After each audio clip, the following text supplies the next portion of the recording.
हो सकता है। अब तक आपने पुराणों में देवता और राक्षसों के बीच हुए समुद्र मंथन के बारे में सुना होगा या पढ़ा होगा, जिसमें से 14 रत्न प्रकट हुए थे और अंत में अमृत की प्राप्ति हुई थी। अब हजारों सालों बाद भारत एक और समुद्र मंथन करने जा रहा है। फर्क सिर्फ इतना है कि इस बार मंथन होगा एनर्जी के लिए, ऊर्जा के लिए। भारत के समुद्री इलाकों के बेसिन में करीब 60 नए कुओं की ड्रिलिंग की जाएगी, यानी समंदर की गहराई में उतरकर खोजा जाएगा वो खजाना जो देश की एनर्जी सिक्योरिटी की तस्वीर बदल सकता है और आत्मनिर्भर भारत को बना सकता है।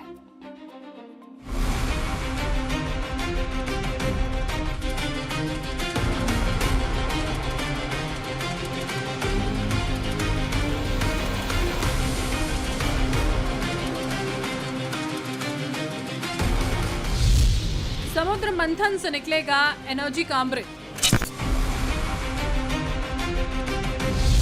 समंदर की गहराई में छिपा है कच्चे तेल का भंडार।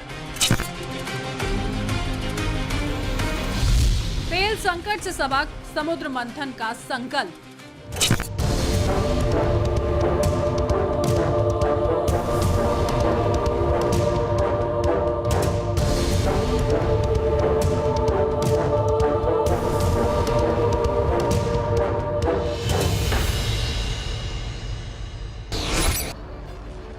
ईरान युद्ध की वजह से आए तेल संकट से पूरी दुनिया को यह सबक मिल गया है कि दूसरों के भरोसे इस तेल संकट से लड़ा नहीं जा सकता है और इसीलिए खुद को आत्मनिर्भर बनाना होगा। हॉर्मुज़ स्ट्रैट पर अमेरिका और ईरान के बीच टकराव के कारण हजारों ऑयल शिप्स फंसे हुए हैं। ऐसे संकट के दौर में पीएम मोदी मिशन समुद्र मंथन लेकर आए हैं। अब इस मिशन के लिए केंद्र सरकार ने 84,000 करोड़ रुपए की लागत से समुद्र मंथन मिशन को मंजूरी दे दी है। पीएम मोदी की अध्यक्षता में केंद्र कैबिनेट ने पेट्रोलियम मिनिस्ट्री की समुद्र मंथन स्कीम को मंजूरी दी है और इसकी कुछ जरूरी बातें आप जान लीजिए। ये देश का अब तक का सबसे बड़ा नेशनल ऑफशोर एक्सप्लोरेशन प्रोजेक्ट, यानी कि समुद्र और गहरे पानी के इलाकों में कच्चे तेल और गैस ढूंढने की योजना है। भारत के तट से लगे करीब 10 लाख वर्ग किलोमीटर के एक्सक्लूसिव इकोनॉमी जोन यानी EEZ में ये एक्सप्लोरेशन हो सकेगा। इसमें तेल के कुल 60 कुएं तैयार किए जाएंगे। एक कुआं तैयार करने में करीब 1200 से 1400 करोड़ रुपए की लागत आएगी। 1192 से 1431 करोड़ रुपए तक। इसमें 50% खर्चा सरकार उठाएगी और बाकी खर्च सरकार के साथ मिलकर इस प्रोजेक्ट पर काम करने वाली कंपनियां उठाएंगी। मार्च 2031 तक प्रोजेक्ट के पहले फेज में 84,084 करोड़ रुपए खर्च होंगे। तेल और गैस ढूंढने से लेकर प्रोडक्शन शुरू होने तक करीब 5 से 10 साल का वक्त लगेगा। सरकार का कहना है कि देश में तेल और गैस के जो पुराने कुएं हैं उनमें उत्पादन हर साल लगभग 6% कम हो रहा है और इसीलिए नए कुओं की खोज करना जरूरी है ताकि उत्पादन बढ़ाया जा सके। प्रोजेक्ट समुद्र मंथन के सफल होने से भारत का कच्चे तेल का इंपोर्ट बिल करीब 1 लाख करोड़ रुपए तक घटाया जा सकता है। धन के मामले में भारत दूसरे देशों के बजाय अपने समुद्रों पर भरोसा कर सके। हालांकि इस मिशन की घोषणा पीएम मोदी ने पिछले 15 अगस्त को लाल किले से की थी। देश को विकसित बनाने के लिए हम अब समुद्र मंथन की तरफ भी जा रहे हैं। हमारे समुद्र के मंथन को आगे बढ़ाते हुए हम समुद्र के भीतर के तेल के भंडार, गैस के भंडार, उसको खोजने की दिशा में एक मिशन मोड में काम करना चाहते हैं और इसलिए भारत ने national deep water exploration mission शुरू करने जा रहा है। ये ऊर्जा इंडिपेंडेंट बनने के लिए ये हमारी महत्वपूर्ण घोषणा है। अब सवाल यह है कि जब भारत के पास तेल के भंडार की संभावना थी तो ये कोशिश पहले क्यों नहीं की गई? पहले आपको ये तस्वीर देखनी चाहिए जिन इलाकों में समुद्र मंथन के तहत तेल के 60 नए कुएं तैयार किए जाएंगे। भारत के समुद्री इलाकों में जो लाल रंग का इलाका है, जैसे अरब सागर की तरफ, Kutch basin, Saurashtra basin, Mumbai offshore, Konkan Kerala basin, इसके अलावा बंगाल की खाड़ी में Kaveri basin, Krishna Godavari basin, Mahanadi basin, इसके अलावा हिंद महासागर के उत्तर पूर्वी हिस्से में अंडमान बेसिन मौजूद है।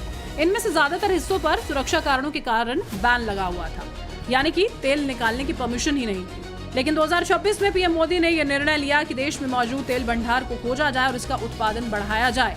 वैसे समुद्र के नीचे छिपे तेल को ढूंढना अंधेरे में खजाना तलाशने जैसा है, क्योंकि वहां ना कोई निशान होता है, ना कोई नक्शा। ऐसा भी नहीं है कि समंदर की गहराई में कोई बोर्ड लगा है कि यहाँ पर तेल उपलब्ध है। और इसीलिए इस मिशन को पूरा करने में एडवांस तकनीक ही नहीं, बल्कि किस्मत और वर्षों की मेहनत का होना भी बहुत जरूरी है। आज आपको समुद्र में तेल ढूंढकर निकालने के पूरे प्रोसेस को भी देखना चाहिए। सबसे पहले समुद्र में विशेष सेस्मिक सर्वे जहाज भेजे जाते हैं। ये जहाज कई किलोमीटर लंबी केबल समुद्र में छोड़ते हैं। इन केबल से जुड़े एयर गन सिस्टम पानी के अंदर बहुत शक्तिशाली साउंड वेव्स यानी कि ध्वनि तरंगे छोड़ते हैं, और ये साउंड वेव्स समुद्र की तलहटी और चट्टानों से टकराकर वापस लौटती है, और इसी की मदद से समुद्र के नीचे का 3D नक्शा तैयार किया जाता है। इसी नक्शे से वैज्ञानिक अंदाजा लगाते हैं कि किन जगहों पर तेल या फिर प्राकृतिक गैस के भंडार हो सकते हैं, और इसके बाद एक्सप्लोरेशन वेल खोदा जाता है। इसके लिए बड़े बड़े ड्रिल शिप्स और सेमी सबमर्सिबल रिंग जैसी मशीनों का इस्तेमाल किया जाता है। इसमें पाइप के जरिए समुद्र की गहराई से तरल पदार्थों के सैंपल निकाले जाते हैं। इन सैंपल्स की लैब में जांच कर तेल और गैस की मौजूदगी को कंफर्म किया जाता है। इसके बाद तेल के कुएं बनाने के लिए बड़े बड़े ऑफशोर प्रोडक्शन प्लेटफॉर्म्स बनाए जाते हैं, और फिर प्रोडक्शन ट्यूबिंग के जरिए तेल और गैस को ऊपर लाया जाता है। प्लेटफॉर्म पर तेल, गैस और पानी को अलग अलग किया जाता है, और इसके बाद मोटी समुद्री पाइपलाइंस के जरिए तेल और गैस को तट पर स्थित रिफाइनरी या फिर प्रोसेसिंग प्लांट तक पहुंचाया जाता है। आज आपको ये भी जानना चाहिए कि समुद्र की गहराई में आखिर ये तेल और गैस आते कहां से। करोड़ों साल पहले समुद्र में रहने वाले छोटे बड़े जीव, पौधे और जैविक पदार्थों के अवशेष समुद्र की तलहटी में जमा होते गए।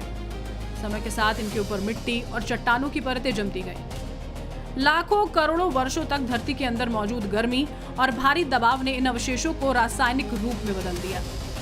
पहले ये कोरोजन में बदले और फिर धीरे धीरे हाइड्रोकार्बन बन गए। यही हाइड्रोकार्बन आगे चलकर कच्चे तेल और प्राकृतिक गैस में बदलते हैं।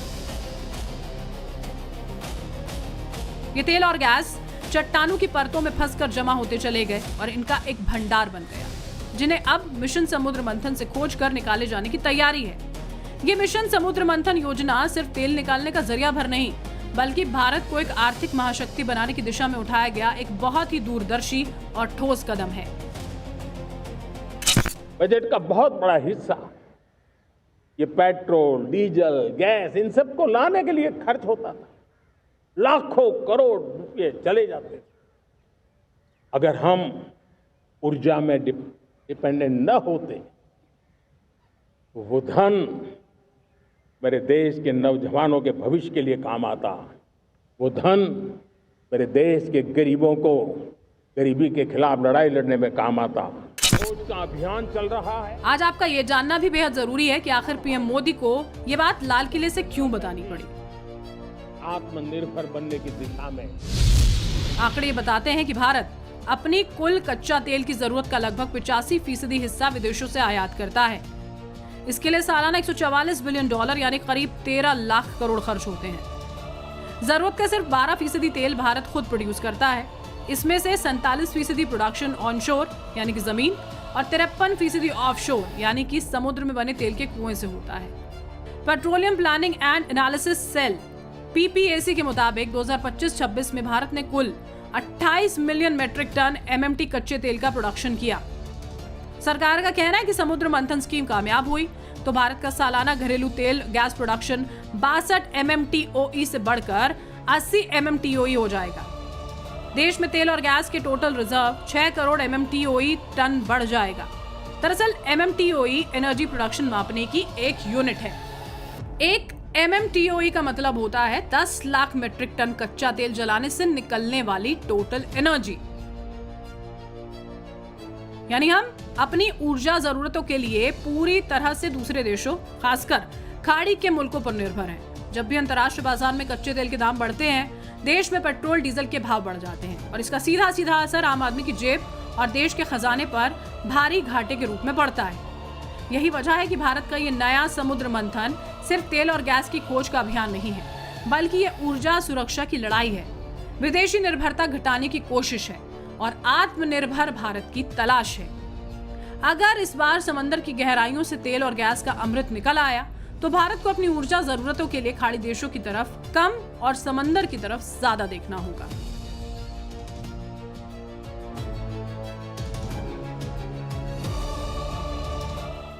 पाठशाला में अब वो खबर जो आपको जानना बहुत जरूरी है और उसके बारे में सारी जानकारी, सारी डिटेल पता होना